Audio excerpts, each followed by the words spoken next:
Shut up, cat! Okay.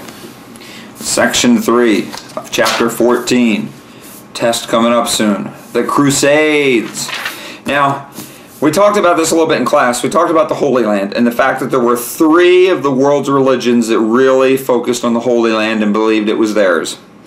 Alright? 3 major religions. Now, a good portion of them, as we talked about, even today, you have the Judaism, the Jewish, which has Jewish roots. You have Christianity, and you have Islam. And those 3 primary religions wanted back then, 1,000 years ago, 1,500 years ago, they wanted that land, specifically the city of Jerusalem, for their own. And it has existed that way since that time. Here we are, 2013, and some of those religious groups are still kind of disagreeing over whose land that is and who has the rightful ownership to it, which is why in the city of Jerusalem you can find temples and mosques and churches of all 3 religions, Islam, Judaism, and Christianity. At the time, however, during this time of history, the Middle Ages, the medieval times, a good portion of Europe had basically become Christian, or a good portion were well, there's a small portion, I should say, at the time that was followed Judaism. Not too many Islamic. Most of the Islamic and Muslim people at the time lived in off the Mediterranean coast in Asia Minor, Turkey, which is present-day country of Turkey, and so a lot of people, because of the Roman Empire falling apart, because of the Jewish culture that existed in the Roman Empire, and because of Christianity coming out of the Roman Empire, many of the people originally in that area in Western Europe were of Christian belief. However, on page 409, it did talk about the fact that there was a good portion of people in the Holy Land that started emerging from the Islam faith. People from Turkey started to come into Europe because of trade and a few other things we'll talk about, and ultimately the Christian groups who were kind of in control. Remember, the church had a big part of control. We talked about that in section 2. The church had a big part of control, and because they had that control, they wanted to keep that control. Unfortunately, if you look on page 410, it says the church launched 8 military expeditions called the Crusades to capture the Holy Land. The word comes from crux, Latin word for cross, which we did talk about in class. It's so strange because the teachings of religion at that time, Judaistic teachings, the 10 Commandments, do not kill, thou shalt not kill, Jesus' teachings of compassion and understanding and love for your fellow human beings, all of that just seemed to be ignored when these groups, military groups, not everybody of course agreed with them, but some of the military groups marched across Europe and in the name of Christianity, and they were called Crusaders, and of course they tried to convert people. We talked on page 410 about pilgrims to the Holy Land, Jerusalem, Christian, Muslims, and Jews, and those were the people who settled in that particular area. Out of Turkey, if you look on page 411, okay, you can see predominantly Christian lands in purple, predominantly Muslim lands in green, and of course within the Christian land you did have a fair amount of Judaistic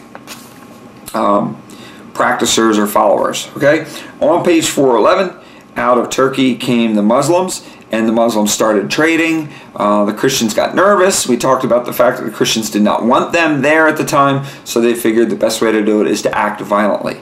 On page 411 at the top says, why go to war? Pope Urban II at the time, Roman Catholic, agreed to organize a war against the Muslim Turks coming out of Turkey. He wanted the land to be under control of Christians, the Holy Land, because he believed it was rightfully theirs. He wanted Christian pilgrims to be able to go back and visit, but there were a large number of Muslims in there at the time. And he also thought that it would unite the Europeans against these Muslim enemies. They believed they were enemies.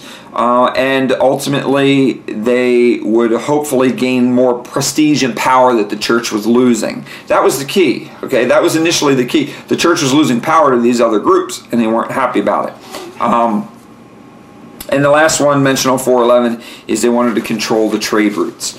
Page 412 talks about Peter the Hermit. Now, that's a weird name. I'm going to agree with you. I don't know where all these names necessarily came from. We could Google it, and there are professors out there, college professors, that do complete courses and write books about all these particular names. But I'm not worried about the name. I'm just worried about the fact that Peter the Hermit was one of the first dudes to really lead that charge against the Muslims. He gathered a group of basically a common people, just your everyday people, an army of common everyday people, and unfortunately they attacked the Turks. And if you look on page 412,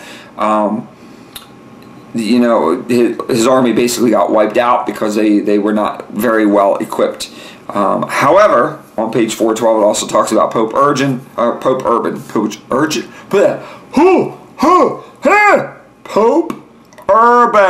That's happened. He, on page 412, took some of Peter's army, Peter the Hermit's army, and used them, and just went wave after wave after wave. And on page 412 and 413, it explains to you ultimately what good came out of these horrible experiences. And as we talked about in class, ships carried more goods to farther away lands, jewelry, glass, spices. Many people wanted these, which means that there was great demand, so trade increased. Money, the money system, was reestablished. Remember, the Roman Empire had fallen apart. So people were starting to coin metal and use different types of precious metals to create small coins. And then, of course, your book also talks about the fact that it increased trade throughout the entire area. It brought back new ideas, new technology in farm equipment and farm tools, trade and craft tools. It brought about new weapons for the knights and the troops, the soldiers, and it improved mathematics, medicine, map making, which is a cartographer, C-A-R-T, cart, O, grapher, cartographer. By the way, it's like a microphone. You guys know what a microphone is? A little side story. I had a college roommate, and his last name was Graffone. I don't know if I told you guys the story, but anyway, here it is. Graffone. His last name was Graffone. G-R-A-F-O-N-E. Graffone. His sister's name was Amy Graffone. His mother's name was Sarah Graffone. His father's name was Jeff Graffone, and they named their son Michael. Microphone. Can you believe it? Microphone. What the heck? That is so cruel. That's like me naming my son Dinga. Right? Ding-a-ling. That would be silly. I know. All right, anyway. So we have cartographer, which is a map maker. And lastly, I think that's it. All right. So that's it for section 3.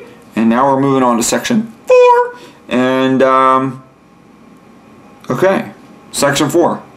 Rock on. I'll see you in a minute because I gotta go get something to drink. I'm really thirsty. Been talking. You guys only see bits of tiny little bits and pieces, but I actually chop it up. Right? All right. Bye bye.